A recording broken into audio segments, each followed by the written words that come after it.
When people finally can settle into the unknown without a name, without a face, without a social security number, without a budget, without a profession, without kids, and just be aware of themselves, aware of nothing that has anything to do with the known physical material world, and they create from nothing, that's when something begins to appear. Because hello and welcome to the Pacific Channel. I'm your host, Steve Doherty. In this audio clip, a host named Kelly tells Dr. Joe that the first step to freedom is not being a victim of your circumstances or any external condition. And then she asks Dr. Joe to explain it better.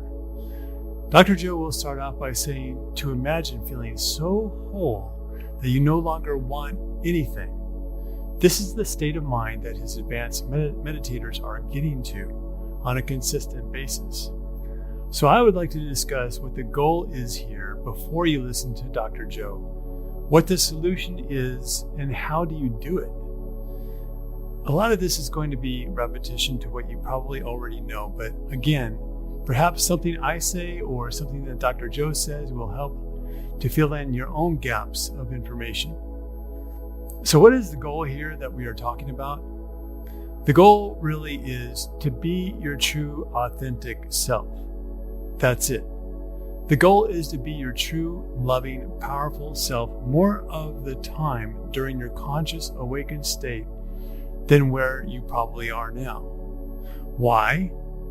Because since who you truly are is an unconditionally loving being, your vibration is naturally very high.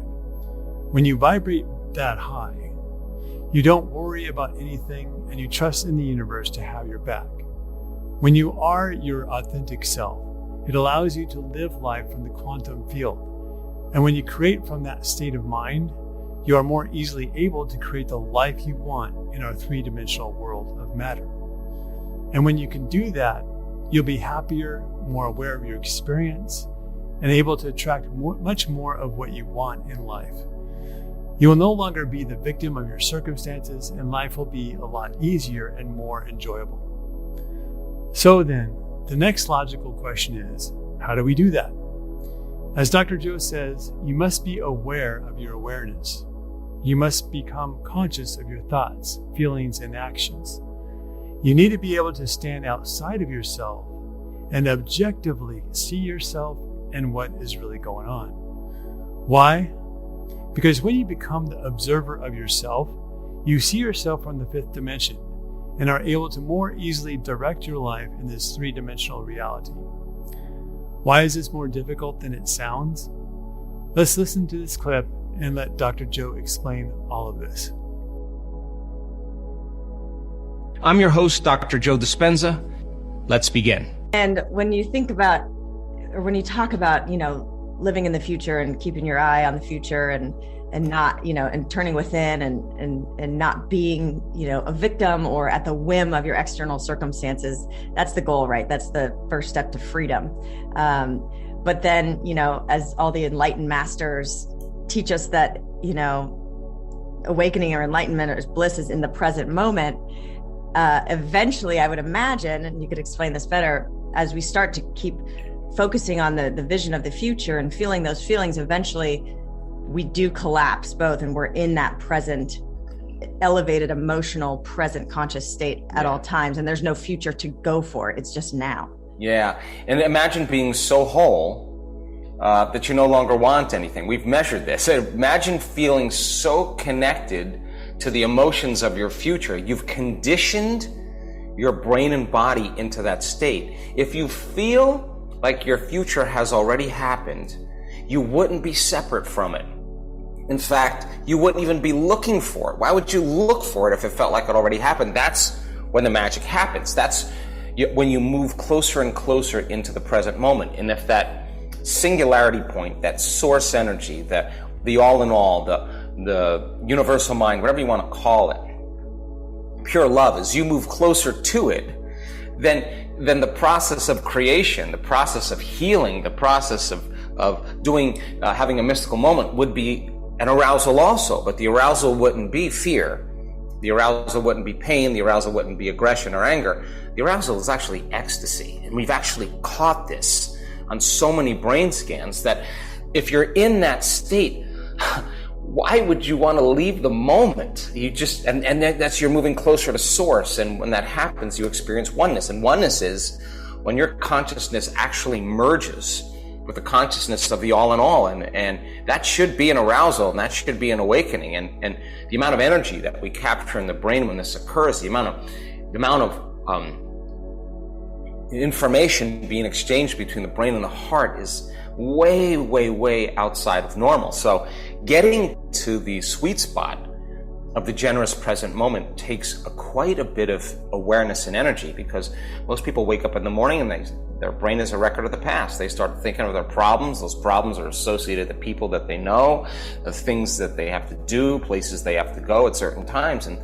if you believe that your thoughts have something to do with your destiny, and if you're waking up in the morning and you're recalling your past, then you're thinking in the past. Those are memories that are etched in the brain. Now, every one of those problems has an emotion associated with them. So the moment the person feels unhappy or feels desperate or feels fear, now their body's in the past, because thoughts are the vocabulary of the brain and feelings are the vocabulary of our bodies, and how we think and how we feel creates our state of being. So a thought and a feeling, an image and an emotion, a stimulus and response, and you're conditioning the body subconsciously to be in the past. And when we live by familiar emotions, the body's so objective that it's believing that it's living in that same past experience that created that problem. It doesn't know the difference.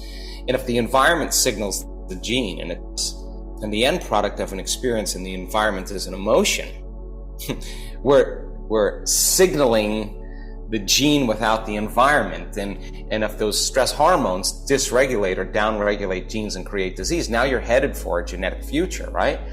But then people get up after they get caught up in the way they feel and reaffirm their identity. Then they get up and do a series of routine automatic behaviors that they'd done the day before. And we could take their yesterday, 90% of their day looks a lot like their tomorrow. And they become habituated into a predictable future. And if the familiar past is the known, and the predictable future is the known, and that person's lost their free will to a set of programs, but there's no unseen hand doing it to them, there's no room for not anything new to happen in their life.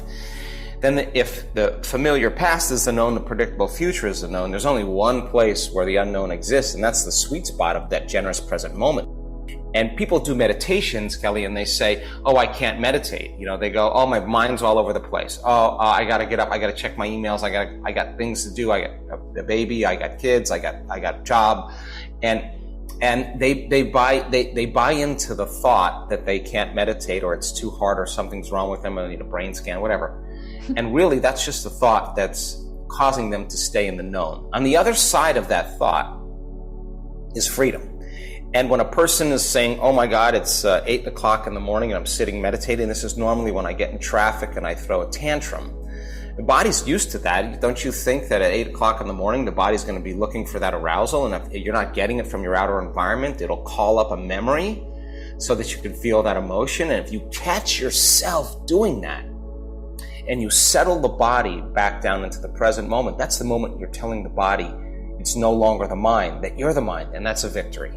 And there's a liberation of energy that happens. We're settling the body down from its animal nature. And then it says, I got to get up, I got to check my phone, I got to do this, I got to do that, I got to go there, I got to go there. And you catch yourself doing that, and you settle your body back into the present moment. Now you're executing a will that's greater than the program, and that's a victory as well. And it turns out, if you just give people enough time to sit with themselves, we've done this in 30-week-long retreats, a person that has to disentangle from the hardwired thoughts, from the habituated actions and the emotional conditioning that keeps them in the past. And you gotta, if you can pay attention to those thoughts, if you can notice how you're feeling and acting, you're no longer unconscious. Now you're conscious and you're outside the program. And it's the act of doing this that causes us to disentangle, and it takes energy.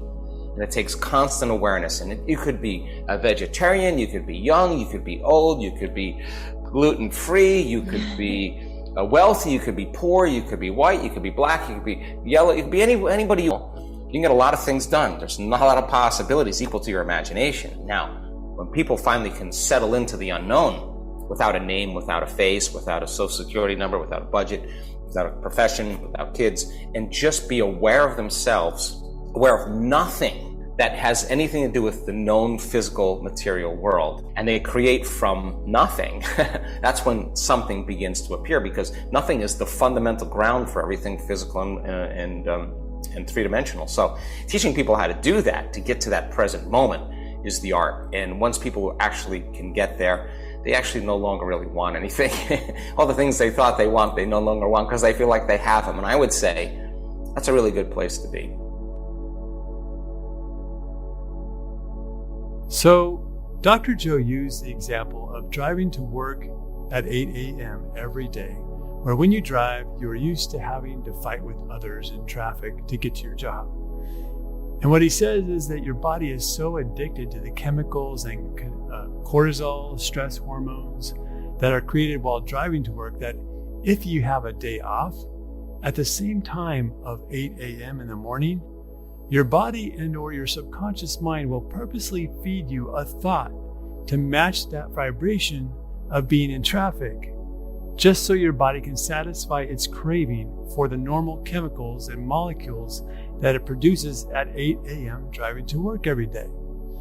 This is a key point, because if you do not take conscious control of your body, it will be the mind and keep you in a perpetual state of sameness. It will keep you stuck in the three-dimensional reality matrix. You'll never be able to change. But as Dr. Joe said, if you meditate frequently with the intent of feeling what it would be like to already be living in your future, then you will much more easily be able to overcome your body's desire to be the mind. You must meditate every day. The common denominator amongst most energy healing experts is that they recommend meditating every single day, no matter what. The more you meditate, the more you will raise your vibration. The more you raise your vibration, the more you'll be able to attract the health you want, the wealth you want, a vibrant social life, and even a love relationship if you choose. One of the things that Dr. Joe said is that when the experienced meditators meditate, they can get to a place where they can feel their future so completely and so fully that they no longer want anything. This is a very common law of attraction teaching. Most of us want whatever we want because we believe that when we have it, we will feel better. That's it. That's why. So if you can manifest the feeling first so well that you already feel like you have what you want, then it won't matter whether or not it is here yet in the physical world. The ironic and cool thing about it is that once you get to that place of not needing it and not wanting it anymore, that's when it will come.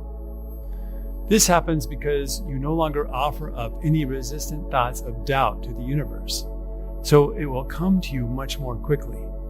It's a rather ironic thing. When you want something really badly, you are too focused on not having it. But when you let it go and feel good anyway, that's when it will come to you. If you like this video, please click the like button. And if you haven't already, please subscribe as well. Our channel's goal is to make it to at least 100,000 subscribers so that we can improve the content and offer you more things. I would like to give a shout out to everyone who has attended our group healing sessions and the volunteers too. So far, we are doing very well, and pretty much every volunteer has either gotten complete relief or else at least some relief. If you have any questions, please ask them below and I'll do my best to answer them. Or leave a comment about what you think about this video. Thanks for watching, and I'll see you in the next video.